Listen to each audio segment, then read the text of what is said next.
Hello. Hi, everyone. Hey.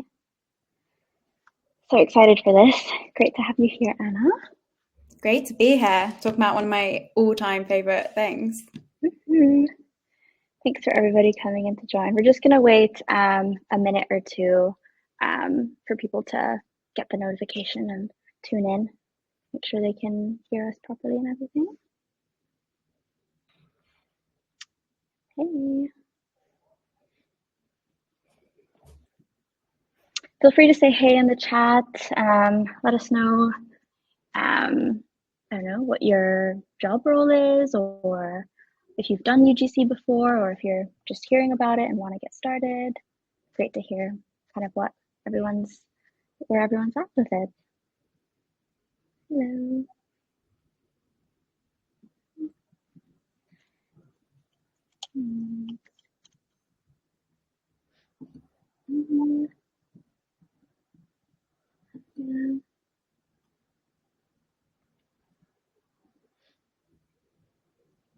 I hope everyone's enjoying the sunshine.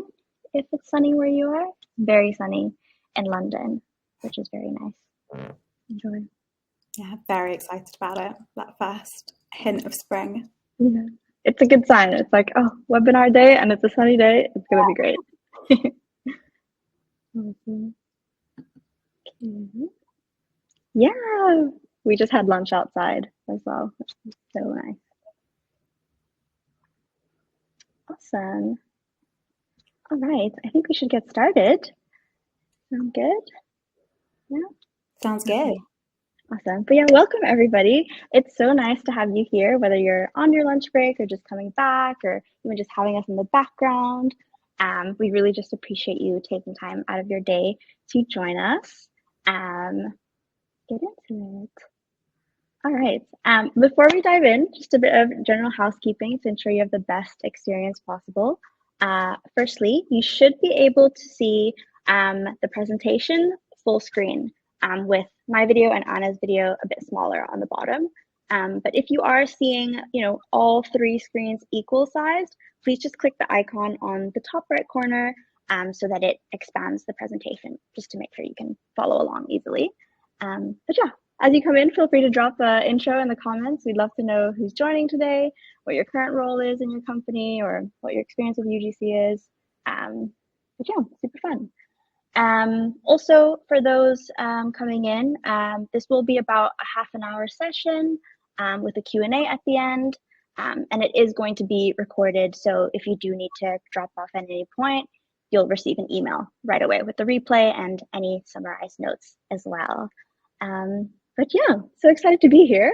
I'm Rachel. I'm from Twirl. I take care of content and creative support. So working closely with clients to reach their UGC goals. And I'm so excited to be joined by Anna. We've been working on this for the last couple of months. Anna's worked with us on the client side as well. So we've worked closely on UGC. And yeah, over to you, Anna. Yeah, thanks, Rachel. Great to meet you, everyone. I am Anna, a Fractional B2B head of growth. I've been building B2B businesses for the last almost 9 years now.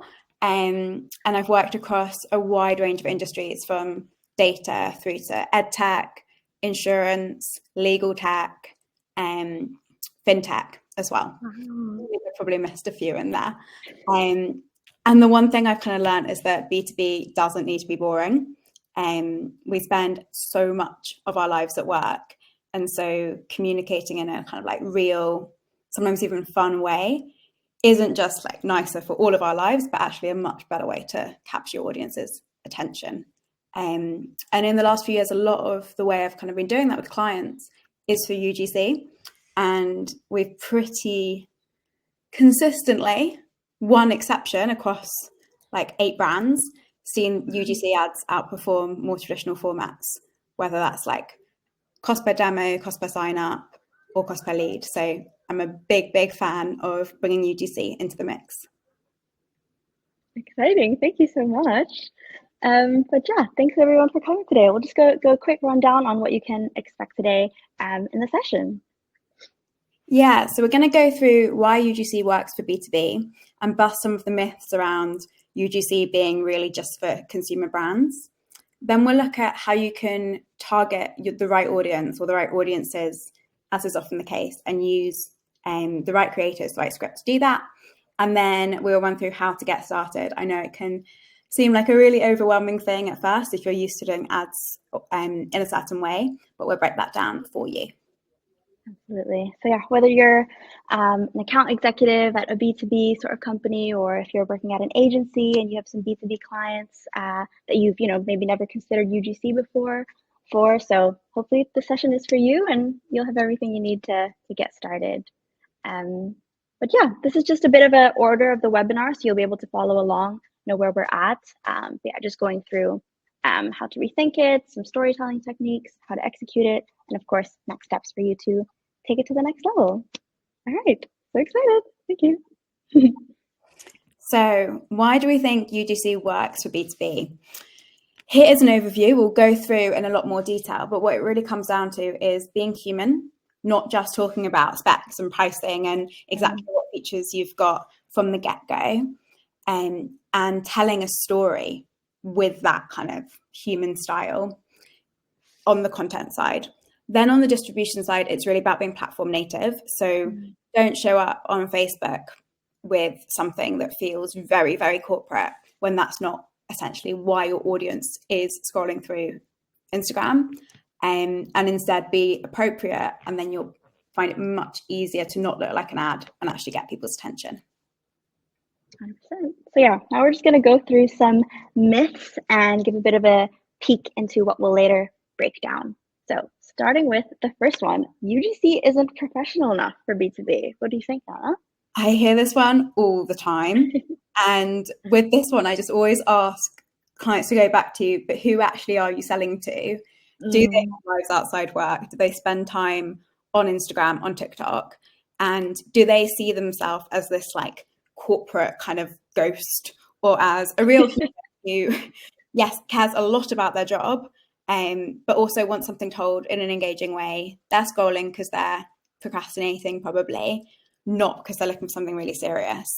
That said, I wouldn't, for any B2B brands I work with, choose a kind of Gen Z creator with like a teeny tiny crop top on. You still want that feel of this is work appropriate. They might wear whatever they're wearing, might be something they'd wear to work from home, but it doesn't need to be all buttoned up in suits, really, really polished. 100%. And that, speaking of creators as well, goes into the next myth. So if our product is too niche, we're worried that creators won't be able to understand it. This is a really interesting one, because if your product is so complicated to explain, the chances are you haven't yet landed on positioning and messaging that works at the top of the funnel. Even if there's then depth that needs to be covered further down the funnel before you're going to make a sale or even get a demo, you need to have that sort of 1, 2, 3 liner about the impact of the product. You also need to talk about the benefits of the product as well as the product itself, or you're just kind of listing specs at people, which doesn't really sell. So with that one, it shouldn't be that complicated.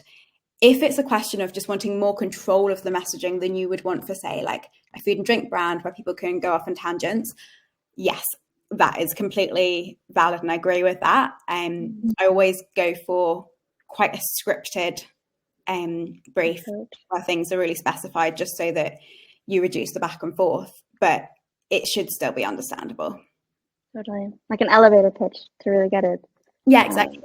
If you can't do that, then you're not going to do very well with buyers who aren't as expert on your product as you, which is basically anyone who doesn't want a company. Exactly. So once we've got that B2B down, next one is the thought that B2B decision makers won't actually engage with the UGC. Will they not see it? Was it even worth it? Who are we targeting? This is a really interesting one. I think this one goes back to that assumption that you are selling to a company that's faceless and not to individuals within the company who are all humans, which is easy Hopefully.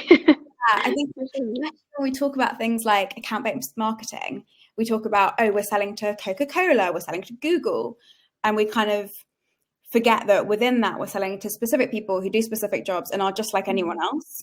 They trust people more than brands. Research and common sense have shown that time and again. And they need to see not just what the product does, but hear those stories about its impact on both like a workflow and something at the more kind of technical corporate level, and also on their lives. So like, it will save you time. It will mean you're not cancelling your partner again because you're working late. Whatever those things are really helpful to bring in. So true. Then moving on to that, how can you even find the right creator is a huge question. I think I get a lot in my creative strategy calls as well. I bet you get this one all the time, because if you've never done UGC, it is such a minefield. Beyond kind of doing your own scrolling through platforms endlessly and reaching out to people directly, using platforms is really helpful. When I was in-house, I did more scrolling myself and doing direct outreach. Now, working independently, I don't really have the time because it just takes so much time. And actually like to work, through mainly Twirl. For that reason, it's essentially the main things are normally just age, gender, and accent. Beyond that, you can look at someone's content and see, do we like the style? Do we think they're engaging? But you don't need to go as far as thinking, is what they're wearing in that video that I've watched where they're advertising like a beauty product, what I want them to wear, because they will have more outfits. Yeah, exactly. And that kind of, you don't need to be, I think it's also just important to remember that most of these people are actors essentially and want to do different things. Yeah, 100%. We'll dive deeper into that too. And the last one, more about the ROI of it, that we can't measure the impact of UGC. Yeah, this is a really interesting one, because I think it sort of comes with the thinking that it's pure top of funnel, which on a channel like LinkedIn, it might be, but you can still track engagement and any leads or conversions that do come through. On Meta, I've actually seen UGC be a brilliant conversion tool. So then you've got absolutely no problem with measurement.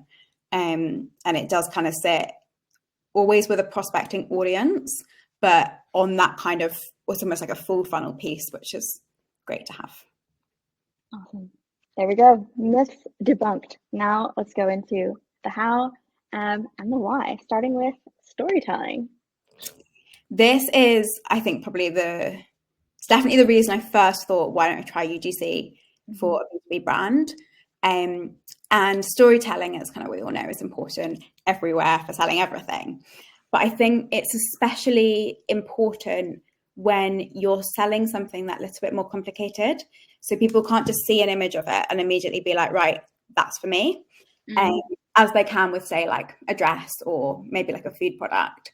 And that's where being able to kind of explain with a bit more time how something works and how it can actually impact you as an individual is so helpful. We often talk about B2B decision making being purely rational. And yes, you get to a point in a sale where probably specs will come in, pricing will come in, people will be drawing up tables comparing the options. But that's not what gets their attention. What gets their attention is hearing stories about how a product can actually make their day-to-day better, help them get the promotion, whatever it might be. And UGC is just such a raw human way of telling those stories. 100%. I think especially if you see, traditional formats of like statics or text-based things, a lot of the times, they tell you people are just skimming that. But with video, you've actually got the visuals to accompany that too. And that's where storytelling can really just be the foundation for helping the viewer understand where you're coming from. Completely. It's so much more engaging, isn't it? Yeah, definitely. And it's different. I think, in a space where a lot of B2B content still is, statics, traditional formats, text and everything. When it does come up on a video format, it definitely shifts something. You'll not only stand out for having that storyline, but stand out for having a different approach. And with everyone here today, you clearly recognize that as well because you're here. You know that, video is the future, and B2B, though might be a little bit behind, is finally picking up on it as well. Awesome. Moving on. Yeah, showing the product benefits for the end user. So we talked about that in the beginning, but let's just elaborate a little bit on what that actually means. Yeah. So For most of my clients, we sort of have essentially 2 streams of work ongoing at any one time.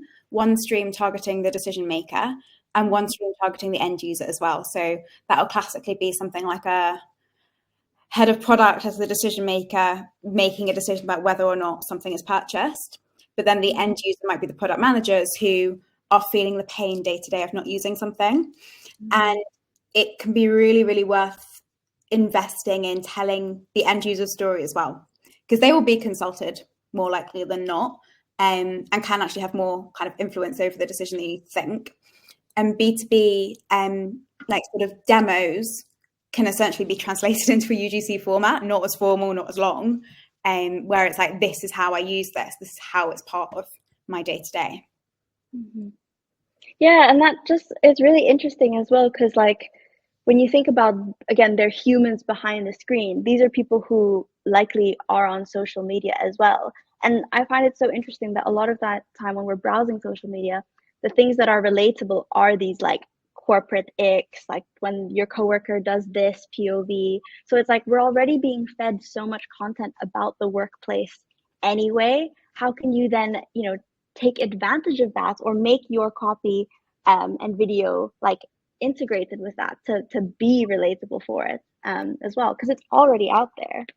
Yeah, that is a great point. I think it comes back to we spend so much time at work that there's actually tons of content, and there doesn't have to all be like deeply linked to the ROI of everything, but it can be that feeling where you've got a task that you know is going to take you 3 hours and it's already 4 o'clock on a Friday, which is a very like social friendly way to feel.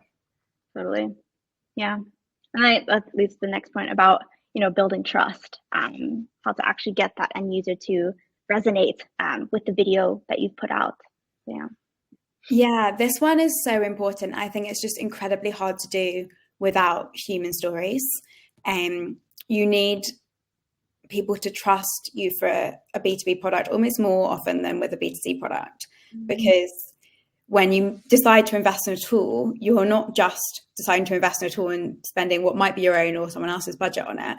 You're also putting your reputation on the line a little bit, especially if it's a big purchase. And so building that trust from the get-go is essential. And I think that's where endorsements and actually also really human language, so not being like a list of specs and a list of kind of abstract things, but being like, this helped me do this thing, which is good.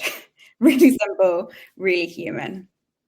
Totally. And that obviously goes back to the storytelling of it as well. And I think something I often say to clients when they're like, oh, we don't know what the creator has to say, like we don't know, what they should, we know our key USPs, but how do we make it, sound a bit more realistic? I'm also like, go back to the reviews and case studies you're already doing. You probably have, PR section on your website, or clients who've literally come back and done case studies with you. Like that's a great starting point for real stories that can then, feed into how you script UGC. That is a great tip. And actually, like beyond UGC, one of my clients has basically drafted their entire website around client testimonials with a view that's the language that resonates. And you want to be talking your customer's language, not your own language or the language you're using for investors, because that's the stuff that's going to actually sell. So true. So true. Oh yeah, and then of course going back to it actually being platform native, because that's where we all hang out. Yeah. This piece I feel like is so easy to ignore. I see it ignored a lot, but it's so essential. Like you've got to think about where your audience are and what that space is like and what they're there for. And essentially there's an element of like being respectful almost, because someone's not scrolling through Instagram to be lectured at. And they're just going to like scroll past you if you do that. And so you really want to bring in that kind of make your content feel at home somewhere, and it's going to be consumed and engaged with much more. Yeah, 100%. And I think also that we have this point here about it being overly produced and overly polished. I think, we do see the video content, but maybe it's more from like, founders sitting down and talking to the camera about their business, which is a great piece of content. But I think, at scale as well, you can't have the founder sit down for a video once a week. They don't have the time for that. Rather, how can you get people who are the decision makers to then actually create content? And I think that's there when, finding the right UGC creator really comes into play. Completely. And as you scale as well, you need creative diversity. Even if the founder did have time to do a video every single day, that's not gonna scale. It's gonna represent. Because people get so sick of seeing that person. But yeah, great point. Exactly. Yeah. So just go a bit into finding the right creator. Like we mentioned earlier, there's this notion of not being able to find the right B2B looking creator. And just more from a creator's perspective, a lot of them don't realize yet that making UGC for B2B is even a thing yet. So I think, if you are scouring the internet for UGC creators and often met with portfolios and video examples that are solely focused on e-commerce or apps and this, I understand that it might feel a bit disheartening, like, oh no, like we can't find the right creator for this. But definitely what we've seen at Twirl, especially as we've, onboarded more creators and introduced this style of briefing to people as well, a lot of creators have come out of the woodwork and been like, I've actually got 10 years experience in HR, and so I know exactly what we're talking about here. Or even like, we forget that a lot of creators, like, because they're not necessarily influencers when it comes to UGC, they probably do have a daytime job where they maybe are sat behind a desk or are in some, corporate-y scenario. So they can a lot of the time relate already to the pain points that you're presenting. Maybe not specifically, about nitty-gritty details, but enough to, play the part. And that's what I mean when I say, if they're not necessarily B2B looking, they still can be. They can fit those shoes, definitely. And yeah, onto the industry knowledge as well. Anna, it'd be great to hear, like, how do you sort of brief a creator if they don't exactly know the product? How can you still, I guess, with a scripted approach, work around that? Yeah, I mean, them knowing the product itself is not a concern at all. The product needs to be user-friendly enough for them to show it. Although actually in a couple of cases, clients would prefer to just send over recordings that are then very well edited in that you would never know. And in terms of industry knowledge, it really comes down to the script doing that work for the creator. So putting things in the way that you want to put things in that script and communicating as part of that script, what is the emotional impact of those things? So let's say it's normally obvious from the script, it's not like an extra section on the brief or anything, but let's say you're talking about reducing risk, hitting targets, making work nicer for everyone, whatever it is, that comes through. And so your messaging should, before you invest in UGC, you should have messaging that has that top of funnel layer that is clear enough and not too in the weeds that's going to confuse a creator. That's so true. And then also just on that as well, if you are in a scenario where maybe, you'd like to maybe find a creator who comes close to what you're after, just ask. We've got a feature on Twirl where you can ask the creator questions now before deciding to work with them. A lot of which is used to learn more about them beyond their portfolio. Because like I said, they might not even realize B2B UGC is a thing yet. So really like using this as an opportunity to get to know them, see how they resonate with certain pain points, is great to just, start that conversation and build the relationship. But yeah, and then going into from there as well, kind of like more of the visual cues I'd like to touch on, because like you said, maybe they're not able to film in a big office, even if they did have a big office, maybe that would be a bit like, oh, what are you doing filming? But still, like having a home office setup, having the right clothing, you are more than welcome to be specific about this in the brief, sharing your preference. Something that's great from this webinar as well is you will receive a link to a folder with a bunch of B2B UGC examples. Use that as a reference. Show them the sort of like editing style and setup. So even like this example here where creators at home, most people work from home now as well, have got that setup, which can really, it shows sort of where your target audience, those end users are anyway. Yeah, I think with this, the work from home becoming much more popular, I guess actually in line with UGC, has made it so much easier, because if it was a case of everyone who worked in companies worked in an office every day, then you would need that office setup. But I actually would very rarely choose an office setup for the business I work with. Yeah, totally.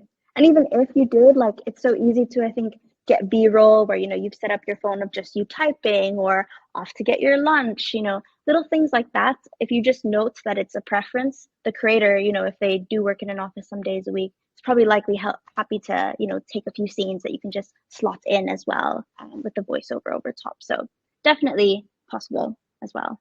Completely. Yeah. Awesome. I think that comes to the end of this. So yeah, just gonna run through some key takeaways and then share a bit more about roadmap and next steps. Yeah, so I think the key things to bear in mind as you consider, do we want to do UGC, do we not, are what is your overall approach really to B2B marketing? Is it bringing that more human, trust-focused way in? And if it is, then chances are it is a good fit. Really focus on the story you're going to tell from the get-go, and know that you're doing this to tell those stories. And then it is just a question of choosing the right creators, writing your script, and over time testing different formats that make sense for the platforms you are on. Absolutely. You will also be receiving this sort of strategic roadmap on how you can start with 1 to 2 videos to test, the tone of voice, how your audience responds to UGC, and kind of a workflow from there to really build it up and learn from the insights to keep making new iterations of it.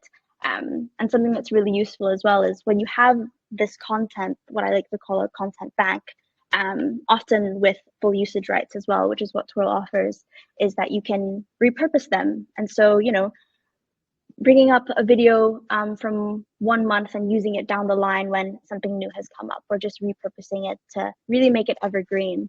Sometimes people like to mash up videos. Really, like, it's endless. You could use it on the website. So much to be done with it as well. But yeah. Completely. So if you're thinking, okay, I want to get going, this still feels like quite a lot of work, then break it down. You only really want to start with 2 or 3 key messages max, and 2 or 3 creators. Once you've got that, you can choose your content types and get going. After that, you'll get data back, right? And that's where you can then think much more strategically about what you want to do next. Don't turn it into some enormous project that you've got to test all the messaging you've ever tested ever on and every creator under the sun, because you'll get overwhelmed, it'll get expensive, and also you won't be being as data informed as possible. Yeah, I think that's a good point to highlight as well. Like, you don't have to go through a complete overhaul of your entire marketing strategy to get started with UGC. Definitely test small, see how it works, and then build it up from there. Yeah, as well. My clients test it initially as just like a paid social thing, either on LinkedIn or Meta, and then from there start building it. Once it's kind of proved out a little bit, start building it into, so it becomes like a more core part of the strategy and is used across channels. 100%. Awesome. Thank you so much, Anna. Everyone, we're about to go into a Q&A session, but definitely you'll receive links to connect with Anna, potentially book a call with her, discuss if, you need help with your B2B strategy. She's available, and so are we at Twirl if you want to just get a chat as well. But yeah, let's open it up to the floor, I guess. If we have any questions, feel free to comment it below, and we'll do our best to answer as well. So I'm going to go to the main thing now. What did Twirl do? What did Twirl do? Twirl is a partner in UGC content creation. So we've got a network of over 4,000 creators across the US, UK, parts of Europe, and we essentially streamline the content production process for you, from everything from outreach to the campaign management, and reviewing the content to make sure it's optimized to help you so you can use it across your social and paid ads and everything, really. But yeah, thank you. We've got a question here. I'm going to put it on the thing. It's going to pop up. Here we go. Is it possible to find B2B looking creators in professional settings that can be in other spaces? if a product is meant to be used in a specific business context, like in a cafe, office? Oh, that's really good. Great question. Yes, easily. Ask the question before committing to working with someone. The cafe, I'd be surprised if there are that many creators who can't, but they would need to live relatively near a cafe. Office one, you'd need to ask the question. But have you had many creators who've done that, Rachel? Yeah, it's more a case of like B-roll that they can use. So for example, say it's a, working while traveling video. Instead of actually having a creator, be on a plane, maybe using the product, they're speaking to camera, talking about it while scenes of them traveling, working remotely are like playing on the screen. So it still has that feel. Basically it's like a little movie reel where it's them talking about it still with scenes overhead. So definitely just ask the creator what sort of spaces they can film in, any ideas you might have, and I'm sure they'll do their best to make it work. Yeah, I've had a couple of creators film stuff in co-working spaces, which is Exactly. an option because it looks professional. Really cool. No one's like, oh my gosh, all my colleagues are going to see me doing this thing that's not the job here, which can work quite well. That's so true. Awesome. Is there anything else here? Let me see. I think that is all. But yeah, if you do have any other questions, just feel free to send us an email or reply to the automatic email you'll receive after this webinar. You'll receive links to the presentation as well as all the resources mentioned too. But yeah, thanks so much, Anna, for joining us here today. It was a pleasure to hear your insights. Great to chat with you. Thank you. But yeah, thanks everyone. Enjoy the rest of your afternoon. And we will have the next webinar on the end of, what's next month? April. We're always doing them on the last Thursday of the month. And the next one should hopefully be hearing from some industry experts, both who have used Twirl from the brand perspective and also the creator's perspective. So kind of looking at how those two worlds blend in a way. But yeah, thanks so much, and we'll be in touch. Thanks, everyone. Everyone, bye. Bye.